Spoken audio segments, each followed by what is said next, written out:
from the Schmoes No Network Studios in Los Angeles, California, it's time for Profiles with your hosts, Alicia Malone and Scott Mantz. Hello, Schmoville! Welcome to episode 11 of Profiles.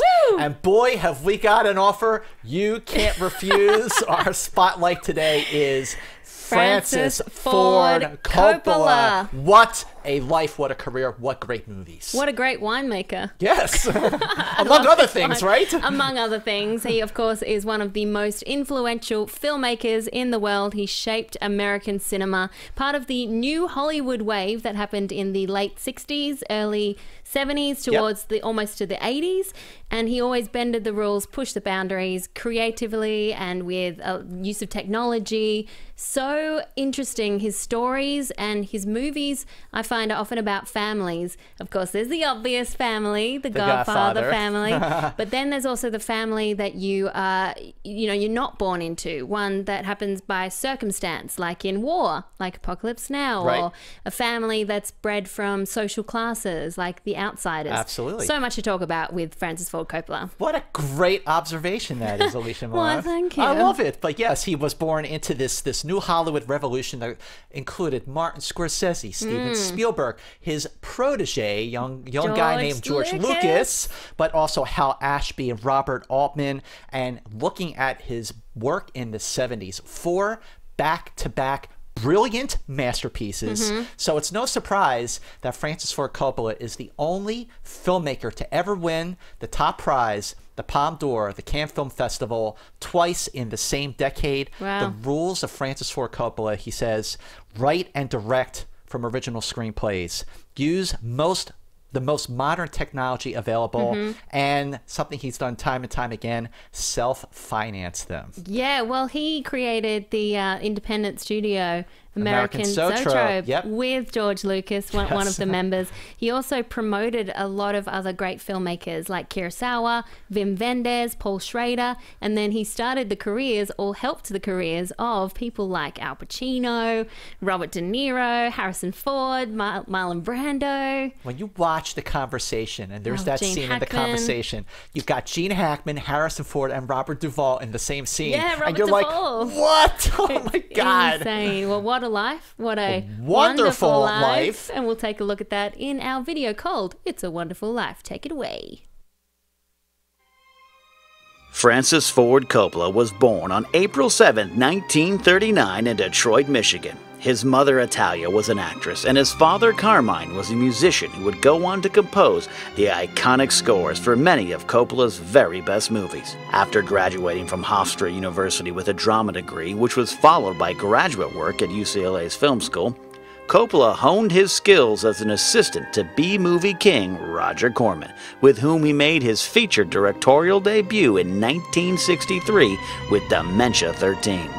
In 1969, Coppola formed the San Francisco-based independent production company American Zoetrope with young protege George Lucas, and the following year, Coppola co-wrote the Oscar-winning screenplay for Patton. But then came an offer Coppola couldn't refuse, the chance to direct The Godfather, based on the runaway bestseller written by Mario Puzo. It was an instant hit, winning Best Picture at the Academy Awards and kicking off an unprecedented decade during which Coppola also directed the classic films The Conversation, The Godfather Part II, and Apocalypse Now. In all, Francis Ford Coppola has been nominated for 14 Academy Awards as a writer, producer, or director, winning 5 times. The Academy also bestowed him with the Irving G. Thalberg Award, honoring his outstanding career in film. What a great score. Love it. On The Godfather. You had to use that, right? I had to. Come on. Well, what was your first blood with Francis Ford Coppola? The first Coppola movie you ever saw? The first Coppola movie I saw was The Godfather. Okay. Now, I didn't see it till after school. It was when I was working at Video Easy, the video store in Sydney, Australia. But I knew so much about this movie because it's so iconic. And there were so many pop culture references to the film throughout everything, even The Simpsons, or you just always would hear the, make him an offer, I can't refuse, and the cotton ball cheeks. And so when I sat down to watch it, I wasn't expecting it to be as interesting as it was. You know, just because I thought the gangster movie genre, that is more of a guy's thing. It's something that I didn't think I would be interested in.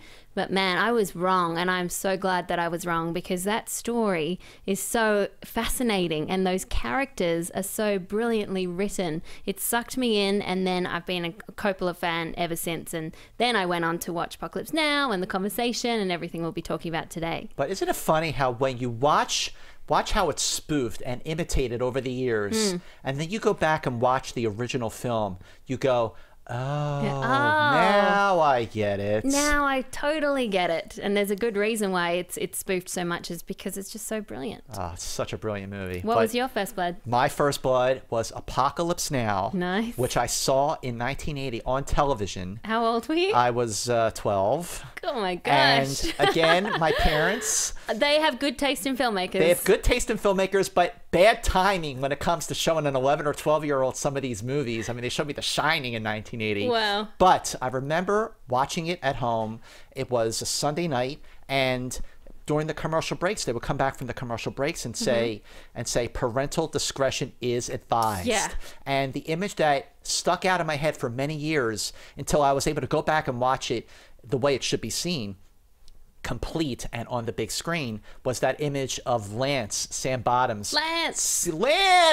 You know, water skiing with the sound of the Rolling Stones' Satisfaction, and the look on Martin Sheen's face like, what have I got myself into? What is going on here? But there's also the scene, I'll just never forget, the Ride of the Valkyries, the helicopter attack on the Vietnamese village. You know, that... Whenever I hear Wagner to this day, I think of Apocalypse Now. And I remember watching Jarhead with Jake Gyllenhaal, and they were watching Apocalypse Now in the movie, because you just hear the Ride of the Valkyries and you know straight away it's Apocalypse Now. Well, if I can bring the Beatles into a show, you should be able to bring Jake Gyllenhaal into a show, your future husband. He's my favorite. Okay, let's get into our Fast Five. At number five. Steady gold. Pony boy. Stay gold. The Outsiders. The Outsiders came out March 25th, 1983, based on a book by S.E. Hinton, and nominated for 3 awards, not Oscars. They are the Young Artist Awards, and it actually won one for young C. Thomas Howell. Well, what an incredible cast. What a cast. I mean, most of these guys hadn't done a movie before, or they were very, very new to it. But you see, you've got Emilio Estevez, you've got Rob Lowe, you've got Patrick Swayze, Matt Dillon, Diane Lane, and Tom Cruise. Tom Cruise, when you watch the ending credits, Tom Cruise's name is the 7th one down. That never happened again. No way. I mean, it just shows that Coppola had such a great eye for casting. I remember he said that he thought about Emilio because Emilio used to hang around with his father, Martin Sheen, on the set of Apocalypse Now. But this is it's a really interesting movie, isn't it? It's very nostalgic, 50s film, all about teen angst and social classes and rebellion. Just the beauty of the sunsets and the scenery. It's so lush, and it's quite poetic, isn't it? It's a really lush film. It's poetically shot, like you pointed out, with the sunset, and it is a movie for mostly women, I think. Yeah, because the guys are very sensitive. Yes. The greasers versus the socias. Right. Yeah. And you've got, listen, this is Coppola's version. You could say it's his take on West Side Story, but without the music and the singing and the dancing. Or a bit like Rebel Without a Cause. Rebel Without a Cause, as well. Definitely. It's quite over the top, very romanticized, written by, as you said, S.E. Hinton, between the ages of 15 and 17. Right. So I think that explains a lot of the themes, that kind of alien feeling towards the guys in the movie. But they are written very well. The characters, it's hard to keep track of them all at the start when you're watching the film, but then you soon get into it. It's interesting that Coppola shot this and Rumblefish back to back. Both movies are based on books by S.E. Hinton. But while you were watching The Outsiders again, because you and I always like to go back and rewatch these movies, especially if we haven't seen them in a while, and I hadn't seen The Outsiders in decades. But I'm watching the film going, this is such a deep, sensitive, moving film. is this really from the same guy who did The Godfather Part II and Apocalypse Now? I know, but it still has that same mythic quality to it that he does so well. And I like that he paid as much attention to the cinematography for this movie as he did with his other ones. Oh, it's just a beautiful, beautiful movie. And our profilers in Schmoville agree. Ben Friedman says, in 8th grade, we read the book and my teacher showed the movie to the class. I remembered the opening credits were shown and I saw Coppola's name and I said, oh my God, he directed The Godfather. I love that guy. For about 2 minutes, the rest of my class just stared at me thinking I was nuts, but I didn't care because I was happy to see his name. After watching the movie, I respected Coppola even more because he perfected the difficult task of adapting a book to the screen with 100% faithfulness to the source material. Well, he was convinced to make the movie after a high school teacher and her students wrote to Coppola and said that he should make this book into a film. Jordan Huffman is also a fan of The Outsiders. He says, I first saw it in middle school when my drama class performed it, and I thought it was such a good story. The cinematography and the pacing are both top-notch. The characters are expertly portrayed by a slew of future Hollywood heavyweights, and there are great scenes such as Ponyboy and Cherry talking about the sunset that are unforgivable. Beautiful. Beautiful. Yeah, and actually that's the scene that stuck out when I was rewatching it. The silhouettes. Oh, it was beautiful. It was gorgeous. Stay gold. Stay gold, Ponyboy. Stay gold, Alicia Malone. Stay gold. Well, what is your right stuff when it comes to Coppola? Your favorite scene in one of his movies? My right stuff is from The Godfather Part 1. Okay. At the very end. And this is when Michael, he's becoming the Don. You see him, but this is the moment when he becomes the Godfather. Right. And that is after the baptism, after he's killed the heads of the 5 families, after he's killed Carlo, and then Connie comes in, she's hysterical, he sends her away. Kay comes in, asks him about his business, which is... Don't ask me about my business, Kay. Exactly. And then he's like, okay, just this once. Then he lies straight to her. She believes him. She leaves the room and then she sees the guys coming towards him, kissing his hand, Godfather, and just a look on her face when she knows and the door shuts that he has really become this guy. And that actually, now that I think about it, now that you mentioned that moment, that was the moment where, yes, he became the Godfather, but that's also the moment when he became very, very different from Vito. Yeah. Vito never would have lied. Exactly. Vito was a class act as far as gangsters go. Yeah. And he was someone you respected and admired and wanted to please, whereas Michael was a Godfather you just feared. And someone that was completely different from the Michael at the start. That's true. Completely different. What a transformation. We'll get to all that. We'll get to all that. We'll get to all that, Schmoville. What's your right stuff? Yes, we will. My right stuff, Apocalypse Now. And there are so many scenes from Apocalypse Now that I could choose. Obviously, the Ride of the Valkyrie scene. The Playboy Playmate scene. Not Dennis because... Hopper. Yeah, Dennis Hopper. I'm an American! Boy, those monkeys do bite! He is crazy in this movie. Crazy. But the scene that I love, the scene that always really gets under my skin more than anything, is, as you know, you're watching the movie, you're in Willard's head as he's learning about Kurtz. And as he goes from being on this mission to kill him, he grows to admire him. He just wants to meet the guy. Yeah. So when that finally happens, after he's literally dragged through the mud by all the other savages, and he's dragged into Kurtz's lair, which is very dark, you hear Kurtz before you see him. And Marlon Brando, that was the second time that happened, because remember in the first Godfather, yeah, that's right. You don't see him for a few minutes, but you hear his voice. And it's a great effect. But what happened with Apocalypse Now was Brando showed up to the set very overweight, and Coppola pulled a very brilliant artistic move of shooting him in the shadows, which added to the menace and the intensity of the film, so that when he's talking to Willard, his face sort of comes in and out of the shadow, and it's really, really haunting. It really is. So many details in Coppola's movies. Segue to the last detail, what we call our trivia section. Hit me up. Okay, did you know that? No. Well, just an interesting fact to start out with. Francis Ford Coppola made The Godfather when he was just 31 years old. 31. Which blows my mind. He's younger than I am now. Oh, that's scary. And he made such a masterpiece. That's crazy. Kubrick called The Godfather the greatest movie ever created. Is that a ringing endorsement? Oh my God. Stanley Kubrick says it's the boy. Yeah. Wow. What's your trivia? You could do worse. I'll hit you up with one here. Let's see. While making The Outsiders. Okay, this is sort of a tangent from Coppola. But while making The Outsiders, young Tom Cruise got the screenplay for a movie called Risky Business. Yeah. And he was talking to his co-star, Diane Lane, saying, you should play Lana.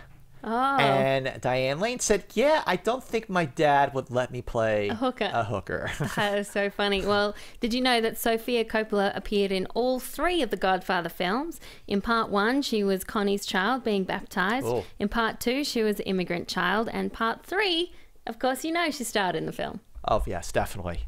Well, did you know that John Cazale played Fredo Corleone? Yeah. And he was also in The Conversation. Yep. Okay, he made 5 movies in his lifetime, and they were all nominated for Best Picture. What? The Godfather, Godfather II, The Conversation, The Deer Hunter, and Dog Day Afternoon. Wow, what an actor. And while making The Deer Hunter, he met his romantic companion for a long, long time, Meryl Streep. So what a life. And there's actually a documentary called I Know It Was You, which is about John Cazale's amazing life. Highly recommend it to our friends in Schmoville. Well, yeah, he's someone that you don't know too much about, but Right. he's someone that people should know about because he was Absolutely. such a brilliant actor. Hit me up again. Oh, that was it. That was all the details I have for you. Do you Can I have give one you more? one more? Okay. I got one more for you. All right. Did you know, Alicia, Yes. that for his cameo at the end of The Godfather Part II, which at the dinner scene at the very end, James Caan? I thought that was a flashback that was taken from The Godfather that was never used, but it Yeah. was shot specifically for The Godfather Part II. So James Caan got paid as much for that one cameo as he did for the entire Godfather Part 1. Wow. Nice payday, James Caan. Good negotiations Good there. negotiation fees there, my friend. Now we're up to Fast Five number 4, which is He'd kill us if he got the chance. The Conversation. Amazing film. Came out April 7th, 1974, which means it is now the 40th anniversary of The Conversation and of The Godfather Part 2 because amazingly, both of those films came out the same year. They were both nominated for Best Picture. That's incredible. What a zone Coppola was in at that time. I know. I can't even imagine doing 2 films in one year, let alone 2 classic films in one year. I have to say, when I was doing my research, which is watching all these movies again, I had such a great time watching The Conversation. Yep. Every single time I see it, it sucks me in. It's this slow burn conspiracy thriller. Interesting that it was written before and produced during the Watergate era when people were very hyper concerned about surveillance. But it was written before then. Right. It's amazing. It was right on the money. Right on the money. I'm with you. Like, of course, we love going back and rewatching these movies again. I mean, what a great fringe benefit Yeah, what a of great doing job. profiles Yeah. is going back and rediscovering, but also from this perspective. And even though I love all the other films we're going to be talking about, I have to say that I got more out of The Conversation than I did out of the other films. This is a paranoid thriller in the extreme, like you pointed out, perfect for the Watergate era. Yeah. And among all of the films that Francis Ford Coppola directed, I've read that this was his personal favorite. Well, it's one that every time you watch it, you get something more out of it. And just the layers, the details in this movie, how the dialogue of the actual conversation that Harry Cole is listening to, that changes the emphasis on the words. The words stay the same, but the emphasis is different. So that grab you just heard, it starts out with he'd kill us if he gets the chance, and then it's he'd kill us if he gets the chance. Subtle, but really important, because slowly when you're watching this movie, the meaning of those words becomes clear, changes. Yes. It's 2 ways of seeing the same thing. And it's a challenging film because if you stay on top of it, it's a very intensely paced film.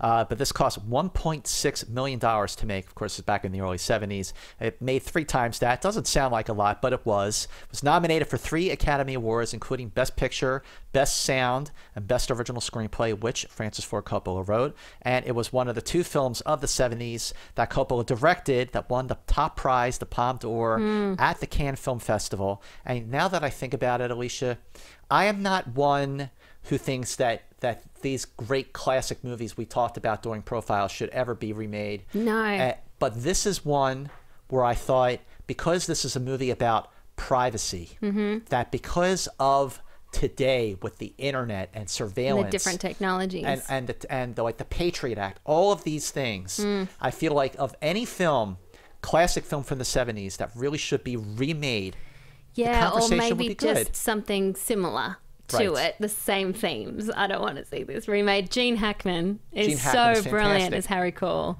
Just that lonely, paranoid guy. I can't imagine anyone else playing that role. Apparently, he was very different in real life. In real life, he was very outgoing, but he had to play this very socially awkward character. He learnt saxophone for this movie. He learned saxophone for this movie. I have that written down on my note card too. Of course, because we're the same Of person. course, same wavelength here. Yes. But yes, Harry Cole wound up pretty tight, isn't he? And he's a very religious guy. Do not swear or use the Lord's name in vain in front of him. You'll never hear the end of it. He plays a professional eavesdropper. This is a brilliant, chilling, haunting film. And amazingly, after the film came out and became a hit, it was later that Coppola found out that the cutting edge, and I say that very loosely because now it looks very dated, but the technology, the surveillance equipment that they used in the conversation, they learned was the same type of equipment that the Nixon administration used to spy on Nixon's opponents pre-Watergate. So he was right on the money with this movie. Right on the money. And that final scene, can we talk about it? Yes, let's. Where do you think the bug was? Well, I like the theory, and I've gone with the theory that it's in the saxophone. Yeah. What about you? Well, the saxophone seems like the only choice because he obviously ripped apart his entire apartment, so it wasn't there. But I was thinking maybe it had something to do with the phone technology that they showed earlier on in the film, in the convention, how you blow the harmonica into it and then it becomes a recorder and you can listen in. So I thought maybe that, because his phone rings once and no one's there and then it rings again. Right. Interesting. It is interesting. I just love this movie. Well, let's see what our profilers from Schmoville had to say. Yeah, and our good friend, Miri Jadikin. We love Miri. Miri's the best. Miri the Jedi. Follow her at Miri the Jedi. She's the best. She says, the conversation is masterful proof that you don't need big set pieces or action sequences to build tension or engage the audience. Hackman at his best. You go, Miri. We love you. That's so true, because there is so much tension in there and not a lot of action. And a lot of times you're just listening to the same thing that's already happened. It's seemingly boring conversation, but it is just so much. Wait. One more scene we got to talk about before you read your schmo. Okay. The scene in the motel. Oh, yeah. When he's looking around, he's snooping around, he's under the toilet listening. He listens in, and then he goes on the balcony. Sees the murder. He sees what he thinks is one murder. Yep. Realizes later was another. I love that twist. Oh, I'm jealous of anyone who hasn't seen this movie. Yeah. Just to experience the twist for the first time. Well, Jennifer McCarthy says the conversation questioned spying ethics through gripping filmmaking long before the NSA was a household term, and done so well that Hackman's character was essentially brought back to life for Enemy of the State. That's true. Maybe he'll pop up again this decade for another film, because in Enemy of the State, I think they used some older pictures some younger pictures of Gene Hackman, and it's from the conversation. Right, so actually, kind of a spiritual sequel. A spiritual sequel of sorts. Not a remake, but not a spiritual sequel. Thank you, Niffer. We appreciate that, and welcome to Schmoville. That brings us to... the big picture. The big picture, the best movie posters for Francis Ford Coppola's movies. Let's hear it, Pit Boss. Less is more, a lot more, when it comes to this one sheet for the film that started it all, 1972's The Godfather. This minimal black and white image shows the logo being controlled by a hand holding puppet strings, which represents the mafia being in control and pulling the strings on society. Referred to as the father of the modern movie poster, Bob Peake, who also designed the one-sheets for Superman and Star Trek The Motion Picture, created this stylish one-sheet for 1979's Apocalypse Now, which perfectly matched the surreal tone set by the greatest movie ever made about the war in Vietnam. And just because, who can resist this one sheet for 1983's The Outsiders, which showed baby-faced up-and-comers Patrick Swayze, Emilio Estevez, Rob Lowe, Ralph Macchio, and on the far right, Tom Cruise. Oh, look at Tom Cruise. So cute, so little. Cute. I love he's doing the backflips. Yeah. Yeah, he's pretty good at that. He is. And Emilio does it too, because Emilio's good at that. Well, usually we do a segment called The Player. Yes. Where we talk about the best characters in these movies. But we just adjusted it with Coppola because what a family of very, very, very talented filmmakers. So we decided to call our segment this week The Descendants. Yeah, because for a guy who likes to make movies about families, he has an incredible family of his own. So let's start with his father, Carmine Coppola. Carmine Coppola composed the scores for all 3 Godfather films, Apocalypse Now, The Outsiders, as well as movies that Francis Ford Coppola, produced, like The Black Stallion. Then you've got Francis Ford's sister, Talia Rose Coppola, or Shia, she later became known. She was in The Godfather, of course, as Connie Corleone, and also in Rocky as Adrienne! Yes! Well, those are 2 pretty cool roles. I feel sorry for everyone listening to that with headphones. Ow! Well, we also have his daughter, Sofia Coppola, who is an incredible filmmaker. I think one of the best filmmakers out there, period. And she has her own thing going. She really does. Look at her films. You got The Virgin Suicides, Marie Antoinette, Somewhere, The Bling Ring, which was a very, very good movie, and one of my favorite movies of the O's, Lost in Translation. Such a great film. She's got her own voice, and what I love about her movies is the way she establishes mood and atmosphere. And great soundtracks. Great soundtracks. Then you've got the son, Roman Coppola, who directed a lot of music videos, and he's obviously a great writer. He's worked with Wes Anderson, Moonrise Kingdom, Darjeeling Limited, and directed some films too. He directed CQ, an underrated little C movie which came out back in 2001, and also A Glimpse Inside the Mind of Charlie Swan III, starring Charlie Sheen. That was an interesting movie, but CQ, because you like movies, because you love movies, I would actually recommend going back and watching CQ. I think you dig it. Okay, I really want to see that one. Nicolas Cage, well, we all know. He's the nephew.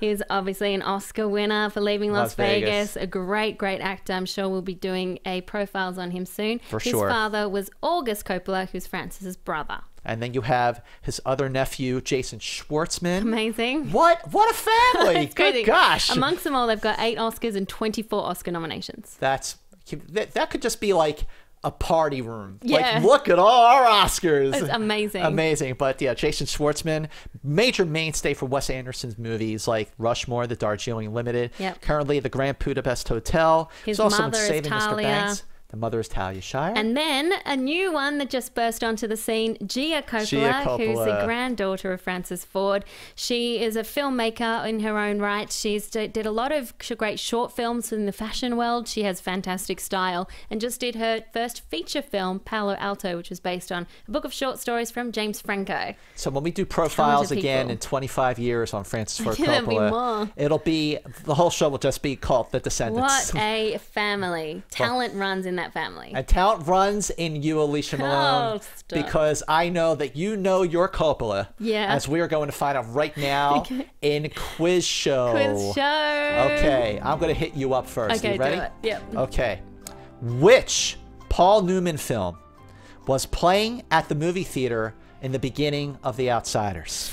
Okay. Was it HUD, Hombre, Cat on a Hot Tin Roof, or The Hustler? The Hustler. You're so good at this. I remember that You're one. so good at Yay. this. Nice job. Okay, nice my job. one is, so Coppola asked for 6 months to write the script for The Godfather Part III with Mario Puzo. Instead, Paramount gave him, was it A, 3 months, B, 6 weeks, or C, 1 month? It's kind of a guessing one, I'm sorry. I'm going to go with, what was the middle one there? 6 weeks. 6 weeks. Yes. Really? Correct. That was a guess. He wanted 6 months, he only got 6 weeks. I'm not going to say that, yeah, I knew that. Yeah, but totally. it was a good guess. And that brings us to number 3 in our Fast Five. Which is not Jeopardy. Yes, Francis Ford Coppola directed Jeopardy. I love the smell of napalm in the morning. That's more like it. Napalm in the morning. Apocalypse Now came out August 15th, 1979. I know this is number 3 on our Fast Five, but truth be told, Alicia, Apocalypse Now is my personal favorite Francis Ford Coppola movie and one of my top 5 favorite movies of all time. It's not just a great war film, it is a great film. Period. We were talking about this, how we could actually do an entire an entire hour on Apocalypse Now, because there is so much in this movie. Yeah, why not? There's so much. This could be a little taster. Yes, this would be like a little tease. Exactly, because there's so much. It's so beautiful to watch. It's really surreal, like a dream or a nightmare. Yeah. And it shows just the confusion, the madness, the moral dilemmas, and the horror of the Vietnam War. Well, this came out in 1979, the second of the two films that Francis Ford Coppola won the top prize at the Cannes Film Festival for, which was shared with the Tim Drum, but who cares? He still won the top prize again, based on Heart of Darkness, the classic novel written by Joseph Conrad, was nominated for 8 Academy Awards. It won 2 very well-deserved Oscars for cinematography and sound, but lost Best Picture to Kramer versus Kramer. Oh, right. Now, if you have the chance of watching either Apocalypse Now or Kramer versus Kramer, Apocalypse Now. Straight away. Well, it's amazing that everything that could go wrong on this film did. And then some. And then some. The budget was supposed to be about 12 to 13 million, ended up about 31 million, which these days equates to 101 million in 2014 money, just to give you an idea. There were delays, there were catastrophes, a typhoon destroyed the set, Martin Sheen had a heart attack. Brando, as you mentioned before, turned up quite overweight and very unprepared. At one point, they put an earpiece in him so that Francis Ford could feed him the lines that he was supposed to know already. It's just amazing that this film got made in the first place and that it ended up being one of the best films ever made. Yeah, it really is one of the best films ever made. Originally, George Lucas was going to direct this, but he got sidetracked with a little film called Star Wars. Nothing but Star Wars. But yes, the troubled production of this film, if you've never seen the documentary Hearts of Darkness, A Filmmaker's Apocalypse, it's all there. And to watch Apocalypse Now and then Heart of Darkness back to back. How did this work? How did this movie get finished? I love how this movie begins with the end from The Doors. The Doors. And that huge explosion, which at the time was the biggest explosion on film ever. And there's so much great dialogue in this movie. I love the one line that this guy spoke in this movie, and he goes, "Terminate with extreme prejudice." And there's so many other great lines like, "Never get off the boat. I didn't graduate the 8th grade for this. Never get off the boat." Oh. It's got action elements. It's got horror elements. It's got adventure elements, almost like a quest. As the boat goes up the river, it goes into the darkness of Willard's mind. It's a journey for him to kind of figure out his place in the war and whether he's like Kurtz at all. I was reading that someone read into this movie and said that Captain Willard is like the ego. Colonel Kurtz is like the super ego because he's the godlike leader, and then Colonel Kilgore is the id. I love Kilgore. He is crazy. He just wants to surf. He just wants to surf and barbecue and drink beer. Robert Duvall, what a character that was. 11 minutes of screen time, and Colonel Kilgore is one of the best movie characters ever. Yeah. But, I love the smell of napalm in the morning. But when you talked about how when the boat is going up the river, you're getting further and further into Willard's mind, to Martin Sheen's mind. But you also notice that they're going further and further back in time because the humanity and even some of the people on the boat, specifically Lance, they become more savage. Yeah, he paints his face. He's lost. I mean, he's a lost soul. Stuff go. He becomes savage. And I think you see more of that gradual descent and time rewinding in the 2001 sort of a reboot or remake or extended version of Apocalypse Now, Apocalypse Now Redo. Which do you like better, the original version or redo? No, I like the redo version because there's so much more in there. And I don't know what to say. There's so much in there, and stuff like we were talking off camera about the plantation scene. Yes. Which does feel like you're going back in time with that one. Right. Well, the way that scene sort of unfolds in Redo, they get to the location, and it looks completely deserted, like there hasn't been anyone there in many, many years, The decades. fog. And there's all this fog. They get off the boat, they start hearing these voices, and then the fog is blown away, and you see them, they're all standing there with their guns pointed. Like Yeah. it's like they're ghosts, and the French plantation true. is like, it's like the It feels Flying like a Dutchman. dream, that whole sequence. It does. It's like the Flying Dutchman. And then And the Playboy scene. the feels Playboy like scene a is totally bizarre. different dream. Yeah. Totally bizarre. Totally bizarre. Like, what is it that Queen says? This is a bizarre scene in the middle of all this stuff. Yeah. Well, he says something else. It but, really is you know, like that. We're a PG show. Well, Schmoville love Apocalypse Now as much as we do. Rod Winch says, Apocalypse Now is/was so raw an endeavour. The title denotes much of the film story as well as the process of its making. Coppola turned out pages the night before they were shot, actors with their demands and idiosyncrasies and dysfunctions, a great DP, foreign government involvement, a studio losing control to the auteur. This was spontaneous, synchronistic art that was a touch out of control, which made it onto film. Simply a masterpiece with no real master. And an artistic coincidence driven by fear and passion. Well, you definitely feel the energy, the crazy energy in this movie. It's captured so well, and what a perfect movie and a perfect location to capture this magic or this madness. I was reading a quote from Coppola where he said, it became like Vietnam because they had so much money, they were out of control, and they all started getting a little crazy, a little mad themselves as the production went on. It's almost like Coppola became Kurtz. Yeah. He Kurtzed. He Kurtzed He out. got off the boat. Love that. But one thing I was found interesting in the way Coppola's process is the way he uses one word to capture the tone that he's going for in these films. So for The Godfather, the one word theme that he had in mind was succession. In The Conversation, the one word theme he had in his mind was privacy. And for Apocalypse Now, the one word theme he had was morality. Wow. And just before we veer off of Apocalypse Now, I just wanted to point out another scene that when I was rewatching the film, I found really, really chilling. So he's going up the river and he gets more mail and more of the dossiers from his bosses. And he finds out that there was, in fact, a captain, a soldier sent ahead of him to carry out the same mission that he was now doing. Yeah. Scott Glenn, character's name is Colby, and now everyone feared that he was on Kurtz's side. So they get to the compound at the end, and they get off the boat, literally get off the boat. Martin Sheen Willard is looking around, and he sees Colby, Scott Glenn, just standing there. He's not saying a word, but his face is all painted. He's completely savage. He's got this manic look in his eye. And as Willard is inching his way to Scott Glenn, he says, Colby.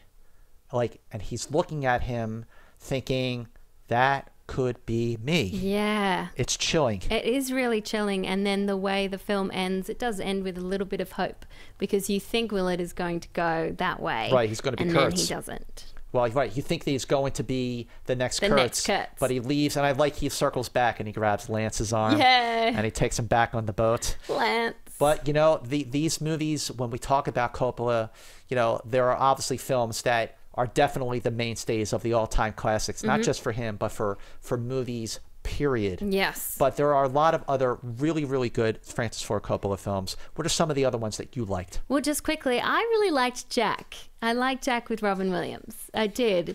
And also The Rainmaker with Danny DeVito and Matt Damon. Rainmaker was good. It's good. Yeah, and you know what? Josh Willingham, who is our friend in Schmoville, Yay. awesome profiler. Yep. He runs our Profiles SK tweet. So Yeah. make sure you follow. Okay, and while we're on the subject right now, we're just going to take a break here and just mention how much we love all the profilers of Schmoville. Definitely. How much we appreciate how they have just become so part of this show, just like me and Alicia, Yeah. where they do these brackets and they really, really get into rating, picking their favorite characters, their favorite scenes, and that they chime in on their favorite movies.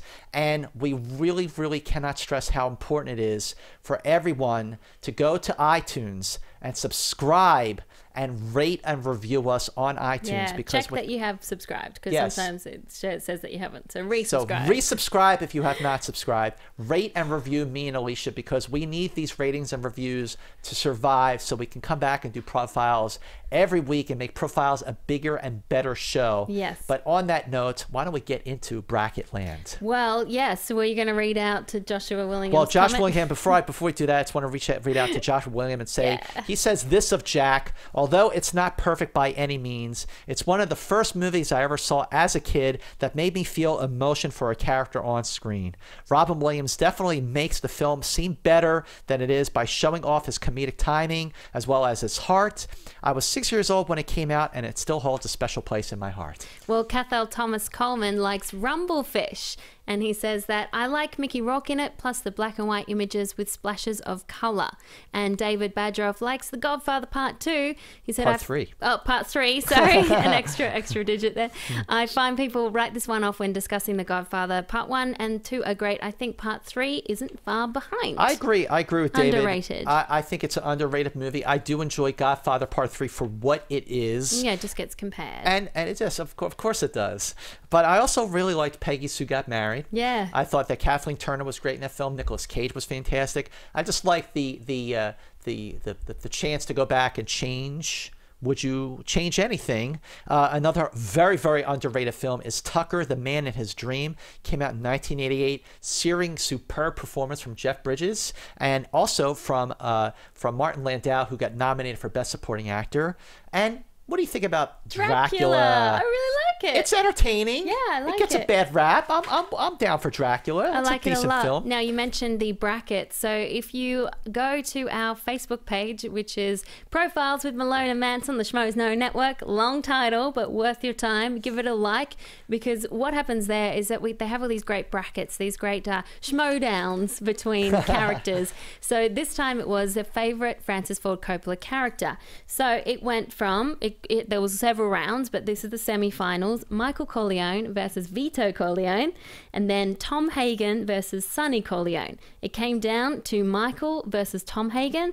Michael Corleone is the winner. Michael Corleone over Vito. The most interesting character, according to Schmovel, our friends. Very interesting. And thank you so much to Leanne Lecoutier, who ran the brackets. Yay, Leanne, you rock. Say hello to our friend Leanne in Jersey, Atlantic City. We love you, Leanne. And for everyone who participated in that competition. Yes. So I love reading all the comments. It's so much fun to go to our Facebook page, Profiles with Malone and Mantz on the Schmoes Know Network. Second shameless plug for our Facebook page.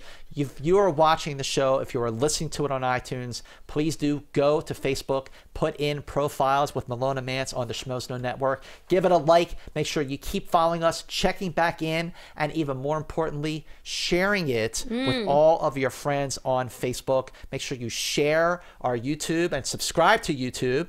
Which is youtube.com/schmoesknowpodcast. And go then, there. of course, go to iTunes and subscribe. Even if you think you've already subscribed, you might not be subscribed anymore. So go back and resubscribe, rate and review us. And now let's get back into our Fast Five. We're waiting for a very, very special guest to call in. But until then, let's go to Fast Five number 2, which is... I know it was you, Fredo. You broke my heart. You broke my heart. That second "you broke my heart" is killer. The Godfather He's like Part shaking 2. his head. Oh my God. Intense scene. So intense. One of many intense scenes in this 3-hour plus movie that came out on December 20th, 1974. Another movie celebrating its 40th anniversary, was nominated for 11 Academy Awards. It won 6. And joining us right now, we here at Profiles are very, very honored and proud and excited to be joined by Oscar winner himself, Francis Ford Coppola. Mr. Coppola, you are on with Scott and Alicia. Hello. Hello, Scott. Hello, Alicia. Yes, I'm here. Hi. You said Thank my you name. so I'm much. excited. Yeah, we're very excited. We are just having the best time celebrating your extraordinary career. So thank you so much for joining us on the show. And this year marks the 40th anniversary of both The Conversation and The Godfather Part II. And before we get into those films, they would not have really have happened without the first Godfather, which I read that you originally passed on directing. So Why did you pass, and what helped you change your mind to bring it back to it? Well, at the time, and really my whole life, what I really wanted to do was to be a filmmaker who wrote and direct more personal, independent style films. And at that time, when they showed me The Godfather, it was, of course, a popular, best-selling book. And anyone who's actually read the book knows that the part that made up the film, which was the story of Don Corleone and his sons, was just a section of the book. The book had lots of other parts, some of them a little steamy, and when I first read it, I thought sort of like almost a potboiler, a book that was trying to sell on the base of a very salacious story but the part of the Don and his sons was interesting, but I felt as a whole the book wasn't the kind of thing I wanted to do. And actually, it was George Lucas, who was my young associate at the time, who said, "Francis, you got to do this. This is a real job, and we need the money. So, please try to change your mind." We are so glad that you did The Godfather, one of the greatest films ever made. I know originally it was set in the 70s, so why did you want to set it in the period time of the 40s? 40s. Yeah. No, it wasn't set. In the book and in the story, it was set in the 40s, right. But this was the 70s when it was made, and the studio wanted to make it as a pretty low-budget film, which is how I got the part. And they wanted to shoot it, not in New York, where the story really took place, but in Kansas City, and just shoot it in contemporary time, so that would mean that all the clothes and the cars would all be of the 70s, which would be the period of the shooting, so it would be cheap because you could just drive cars and it wouldn't have to be special period cars. Right. And I felt that the story, once I realized the story was of the father and his three sons, would be better in its original setting, which was New York right after the war in the 40s, and that's the way I tried to do it. And that's the way eventually I won out and did do it. Well, why was Paramount originally opposed to the casting of Marlon Brando as Vito Corleone and Al Pacino as Michael, and how did you win them over? And I understand that you actually had to do sort of a fake screen test with Brando to convince the studio that he was right for the part of Vito. Well, their disagreement with the casting was, of course, very different. Marlon Brando, who was very famous, had appeared in a number of movies just around that time, one in particular called Burn. Quemada was its foreign name, which didn't make any money, and he had made a few films that didn't have a big box office, and so they were convinced that to have Brando in the film would actually keep people away. Oh, wow. Also, he had a reputation for being troublesome and kind of having antics on the set that would cause delays and trouble, so they really wanted to avoid him. But Pacino, the reason was different. It was because he was so unknown. He was young. He had never been in a film. He had been in some theater. And he was, he wasn't a recognizable star. They would prefer someone like Ryan O'Neal or who had been the big hit in Love Story, which they made, or even another well-known, Robert Redford or someone. And it's just that I felt that when I read the book, I saw Pacino's face because I knew him. And it was hard for me to get that image out of my mind. It's hard to imagine anyone else playing that role. When it came to making The Godfather Part II, did the studio leave you alone? Yes, they did. Thanks to them, and then the success of the first one, I had a free hand with it. It was good because that was a very complicated movie that had locations in Lake Tahoe in California, in Los Angeles, in Las Vegas, in the Dominican Republic, in New York, and in Sicily. So it was a big, complicated production, and it went very smoothly. Oh, wow. Well, The Godfather Part II it's such a bold, ambitious, complex movie. It's epic with a capital E. And to know that this movie came out the same year as The Conversation, 1974, and Conversation won the top prize in Cannes, and then Godfather Part II, you win 3 Oscars for that film. I mean, what was it like being Francis Ford Coppola during that year? I mean, that must have given you just so much confidence and vindication for everything that you fought so hard to do. Well, it was, I think people don't understand that creative people have a lot of self-doubt and a lot of trepidation, and they may act very assertive, but in fact, alone looking in the mirror, they're as terrified as anyone who would go on a big enterprise. You know, to be a creative person means that you have to doubt yourself.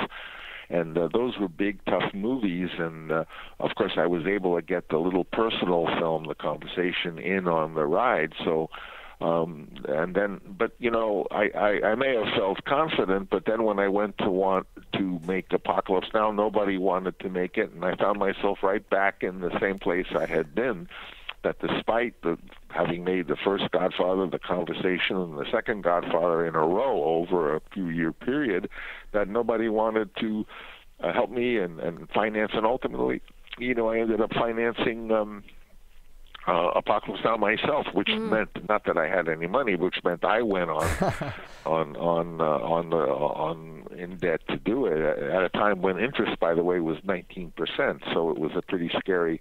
But yes, it's true that in those days I made Godfather, Conversation, Godfather 2, Apocalypse Now, one after the other. You know, each one a super difficult production, and in fact, I never even thought I was going to survive that last film, but as things turned out, I did. Yeah. Wow. And each of those films are so different from each other. We have so much fun. We rewatched all those movies in preparation for this. The Conversation, I had so much fun watching again, even though I've seen it about 10 times. And I was reading that that is actually your favorite film of what you directed. Is that right? Well, it's yes, because it was smaller, it was more personal, it was more intimate, and I got to write the story and the script. You know, that was my dream as a kid. I wanted to write the story and the script and make a personal film, because at that time we were seeing those films coming from France and Italy and Japan, and they were very inspiring. These European movies, which were more, called auteur films. They were made by a person who's just not a director hired, but someone who was really an author and who in some way had a personal connection with the film. Well, you originally wanted Marlon Brando to play Harry Cole, and then Gene Hackman really knocked it out of the park and was really perfect. At what point during rehearsal or during the actual making of the film did you realize, wow, yeah, Gene Hackman really is the man. He is a great Harry Cole? Well, you know, I knew he was wonderful in Bonnie and Clyde, and I was a great admirer of him, and he was the right age, and he was a good friend of Bobby Duvall, who was another great actor, and a good friend of and even a roommate of Gene Hackman for a while, and so the working with Gene, the rehearsal. I mean, he's an extremely intelligent guy, and it was a tough role because, you know, Harry Cole is not a particularly attractive figure. He's a complicated, brooding figure, and it was tough for Gene to have to get, you know, it's hard for an actor to play a role of a man who is so brooding and self-loathing and introspective. So it was really, I must say, I mean, you work on these things, but you don't even dare to hope that they're going to be good. You just want to survive the period and get it on film. And it was when we first sat down and looked at the movie all cut together that I realized that we had something that was compelling. Well, speaking of surviving a movie, Apocalypse Now, I'm not sure how you survived that shoot. At what point during the editing process did you realize that you got the film that you wanted to make? You know, it never happens like that. You're scared and worried, right? You know, we showed Apocalypse to a group of, I think they were Japanese distributors, and they had put up money thinking we were going to make like a World War II war film, like the Guns of Navarone or something. And when they saw such a strange, long movie, they were shocked. And I thought, oh my God, this is curtains. And we all in there. And in fact, we went that night and we cut out 20 minutes to at least make it shorter. And, even the opening of Apocalypse was very controversial, and as you know, it was nominated, but the big picture of the year turned out to be a film called Kramer versus Kramer, and Apocalypse was sort of, it was in another world of, yes, it's interesting, but what is it and stuff. But over the years, Apocalypse really emerged as a classic. And that's why many years later I decided to put the 20 minutes that I had cut out during the Japanese distributor screening back in. So there is a version called Apocalypse Redux, which is the version as it was before that fateful screening. I want to ask you about Apocalypse Now Redux. When I saw that movie in August of 2001, now I have to say Apocalypse Now is a movie I've seen so many times I've lost count. And whenever, Mr. Coppola, it is playing on the big screen here in Los Angeles, I will drop what I am doing to go see it, because that is a movie that deserves to be seen in its original form on the big screen.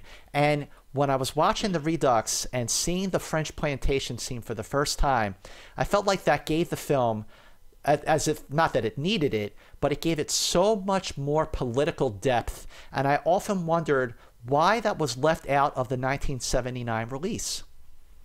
Well, it was literally, the film was so surreal and so strange.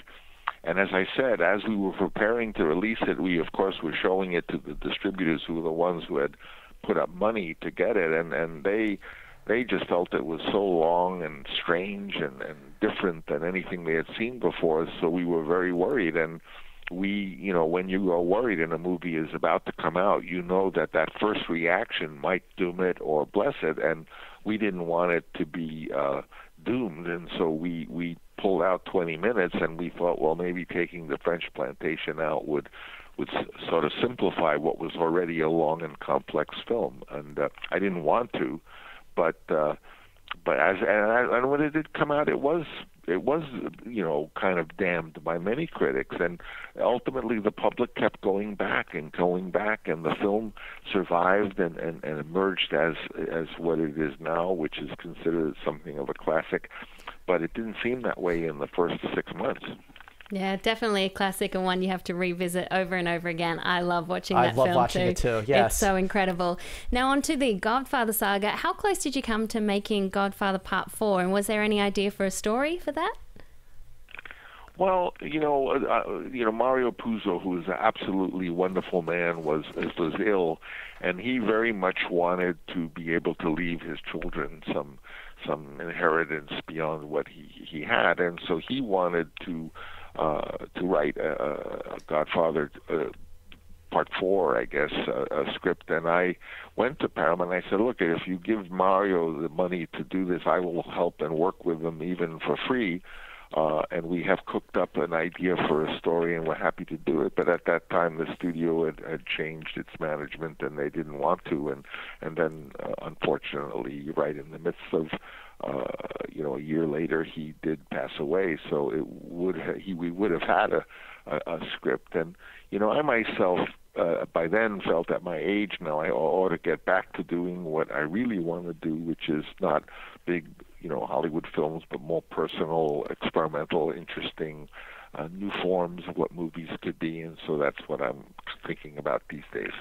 Well, Mr. Coppola, we are honored and grateful. Yes. And thank you so much for taking the time to talk with Alicia and me on Profiles. I mean, this is a true celebration of your work and of your career. Just a dream come true to talk to you. Really, really is. Where are you? I don't know where you are. I'm talking to you, but you could be anywhere. We are in LA. Don't let my accent fool you. Yes, she's from Australia. I'm from Philadelphia. But we are both talking to you from Los Angeles. Well, it's a pleasure to talk to you. Thanks so much for your enthusiasm. It does my heart good to know that all those miserable nights when I was suicidal, that ends up in a happy way like this. So thank you, and my pleasure to talk to you. All the best to you, sir. Thank you so much. Have a great day. You too. Bye-bye. Oh my God. Oh my God. My mind blown. Mine is blown. I was like tongue-tied. I was just Give it so up. excited. Right That is just a dream come true to talk to you. I can't even do it properly. Okay, that's better. Okay, much better. Okay, I was so nervous. My palms were sweating. Even though I've spoken to him before on the red carpet, I just feel like when he's calling up for our show and to talk about his entire career, it is such a special thing. And I am just so excited. I can't wait for everyone out there to listen to this, and thank you for everyone for your support. And I'm just like to thank the Academy Academy. I don't know. See this enthusiasm right here? This excitement. Film geek. This is a film geek. Yeah. And this is a film geek. And that is why Pull it together. This is what Profiles is all about. Just bringing you the love of movies and of great filmmakers. And for him to say that it warms his heart to hear that we love his film so much. I'm never going to forget this moment. No, me neither. Never going to forget this moment. Never. And neither will you. But let's get back into The Godfather Part II, my friend. I believe we were talking about Godfather Part II. Yes, we were. Let's get back into it. Continuing the saga of the Corleone family. I was going to say that while most people say that The Godfather Part 1 is the best, I think Godfather Part 2 is a better film. And just because of what Mr. Coppola was just talking about, how it was so much more ambitious and there was so much going on. Bigger scope. You got the stuff, the two mirroring stories, the rise of Vito, played by Oscar winner Robert De Niro, and the fall, at least the corruption of the soul of Michael Corleone. Yeah. But then you've got like the trials, the stuff in Cuba, and there's just so much to this prologue. movie. Yeah. It's just such a bold, ambitious film. It's both a prologue and a sequel at the same time, and I think it was really smart not to try and do the same thing as The Godfather, to make it different. And I love the intercutting between the two generations, the father and the son, and the passing of the sins from one to the other. The sins of the father. And then interestingly, the go in the back and the forth in the original cut for the film, the studio felt that you didn't spend enough time in either time period long enough to absorb it and really get consumed by it before it would shift back to the other time period. But I felt like you needed that break because it got so intense. It did. It and definitely then it did. took a moment to take you out of it and then back in. So then when they recut the film, they spent longer periods of time in each time period. The movie was shot between October 1st, 1973 and June 19th, 1974. And then, of course, Coppola made his more personal film that he wrote, The Conversation. But so many great quotes in this film. Keep your friends close, but your enemies closer. What a great line. That's almost the theme for the whole movie. And similar to Godfather Part 1, it's all about revenge and betrayal and violence and power and, of course, loyalty to family. Well, speaking of family, let's just go right into it with our Fast Five. At number one is... I'm going to make him an offer he can't refuse. Yes, there he is! The Godfather! Part 1. Came out in on March 24th, 1972.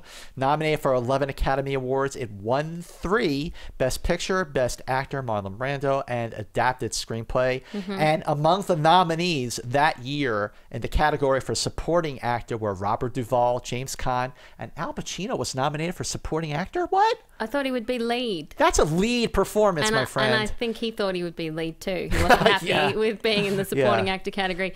The Godfather is widely considered to be one of the greatest films ever made. If you look at any of those top 100 movies of all time lists, they will always have The Godfather as number 1, 2, or 3. Brando, just an incredibly iconic character. I love Marlon Brando. I think he's just such a brilliant actor. Really? I couldn't tell. I couldn't tell with your shirt. Wearing him. And I love little moments like the very beginning of the film when Brando is stroking the cat. And that was a stray cat on the set that Brando picked up. And then the cat was so happy he was purring. And they actually had to redo his voiceover later on because the cat was purring so loudly. I love that the actor who was playing Luca Brasi was so nervous to do his scene with Marlon Brando that he stumbles as he's speaking, kind of like I was to Francis Ford, and they kept that in and they made that part of the character, and then they added the speech that he's practicing earlier on. Yeah. Don Corleone, I am honored that you invited me to your daughter's wedding. On the day of your daughter's wedding. But this just reinvented the gangster genre and really revitalized American cinema, because before that it was all about foreign markets. Right. And then America showed that they had this great style. The Godfather, along with Love Story, which came out the year before, saved Paramount and saved Hollywood. It really, really did. The movie was shot in 62 days. The original budget was $1 million. It was actually upped to $7 million when all was said and done.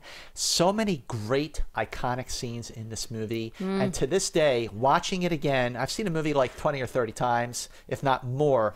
But the scene with the studio head, when he wakes up in the bed. With the horse's head. With the horse's head. Cartoon. Poor horse cartoon. Poor and he's like, horse. ah, ah. And then you've got the murders in the restaurant. You've got Carlo's murders.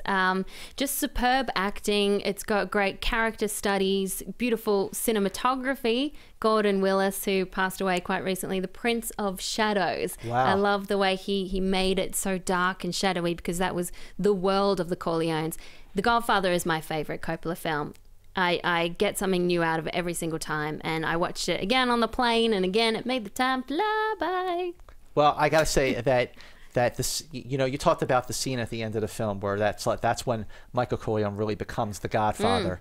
But on a more symbolic note, after Michael Corleone gets punched in the face by Captain McCluskey, and his jaw is wired shut, and that they're having the discussion among the family that they have to go and kill Sollozzo and McCluskey. But there's a scene, and this is after Michael has stayed away from the family. He says, it's my family, Kay, that's not me. And Vito wanted to keep him out of the family business because he was a war hero. He's a good boy. So now what is that line from Godfather Part III? I try to get out, but they keep pulling me back in. So there's that scene before Michael goes to kill Sollozzo, where he's sitting with Sonny and with Tom Hagen, and he's sitting in the chair, and you see him on a symbolic level become Michael Corleone, where he's talking about, this is what we're going to do, this is how we're going to do it. He does it very calm, and the camera, this is just to sort of like accentuate the moment. The camera zooms in on him very, very, very slowly, as if to say, he's the Godfather. Pay attention. Pay attention to this moment. Yeah, because I think it really happens just before that at the hospital. That's when he really changes. When the policeman punches him in the face, I think that's the moment he changes, and then you see him slowly descend into the Godfather. Of course, it's all about family loyalty once again, and vengeance, and it's quite brutal. But interesting that the violence only comes in about 45 minutes. That's the cartoon? That's the horse head. Horse. That was the first one. And I don't think it's, I mean, yes, there are some very violent scenes, like Sonny's death. Sonny's death is horrifying. The toll booth. Whoa. That's probably the most violent. And there are some other scenes, but it's not actually as violent as you might think. But the thing about the horsehead scene is you actually don't see the violence happening. No, you see the aftermath, yeah. which is what makes it scarier. And our profilers in Schmoville about both Godfather films, going back to Godfather Part II, Maxine Vincent says, The Godfather 2 is my second favorite film of all time. What's number one? It's handled so well. It's intense, rough, provocative, very tough to watch. 202 minutes of pure awesomeness. Well, Blaine Harris says, The Godfather and The Godfather Part 2 are some of the most perfect films ever made, with acting brilliance all around. It is very hard to believe that it is 40 years old. It feels as though it could have been made yesterday. It's true. Very timeless. The cinematography, soundtrack, screenplay, and it's very quotable. Well, my good friend Liam Logrand, who was my favorite person in Schmoville because he is a huge Beatles fan just like me, has this to say about the first Godfather. It's the greatest ensemble to be assembled in cinematic history, with legends such as Brando, Pacino, Caan, and Duvall, all bringing their A game to this compelling and excellently executed story. The only reason I personally prefer one over Part 2 is, well, you said this yourself, Alicia, is Marlon Brando's performance as Don Vito Corleone. After multiple flops in the 1960s, it was great to see Brando return to what made him the greatest actor of all time. He is. And finally, Tyler Myers says, I love The Godfather because not only was it the first Coppola film I ever saw, but it's one of the very few movies that I can label perfection. Everything from the acting, most notably from heavyweights like Brando, Pacino, Caan, Duvall, to the writing, directing, cinematography, and the music was absolutely flawless. It revolutionized the gangster genre and is filled with iconic moments, including the restaurant scene and the horse head in the bed, an absolute masterpiece from beginning to end. And I think this profiles is almost a masterpiece from beginning to end. I was just going to say, you know what else was a masterpiece? This episode of Profiles. So let's recap. If there was something else that was absolutely flawless and iconic, it was this episode of Profiles. Yes, let's recap our Fast Fives, shall we? Number 5 is The Outsiders. Number 4, The Conversation. Number 3, Apocalypse Now. Number 2, The Godfather Part 2. And number 1, The Godfather. And we had Francis Ford Coppola himself call in to talk to us, and he used the words Scott and Alicia, and I died inside. This think I can drop the mic. I'm happy now. Talk about a moment we can't refuse. Yeah. This was great. And before we tease to next week, we want to again remind you, especially if you love this episode of Profiles, which is our best episode yet. I know we say that all the time. Every week. But this is the one. Yeah. This is our masterpiece. This is our Godfather, Godfather 2, and Apocalypse Now, and Conversation all wrapped up into one. Please, please, please. Please share our Facebook fan page, Profiles with Malone and Mantz on the Schmoes Know Network. Share it with your friends. Subscribe Join in on the iTunes, conversation. Subscribe to iTunes. Review. Rate and review Malone and Mantz on iTunes. Because honestly, we put hours of work into this and we love doing it. It's our passion. We just want as many people to see it as possible. And we want to keep getting these great guests, although I don't know how we're going to top this one. How do we top this? I don't know. I don't know. But for next week, who could be next week's Profiles? Alfred Hitchcock! My favorite director of all time, perfectly timed for Halloween. Halloween, because that's what he would have wanted. It's the master of suspense. That's exactly what he would want. So please check us out next time on Profiles. Until then, good evening.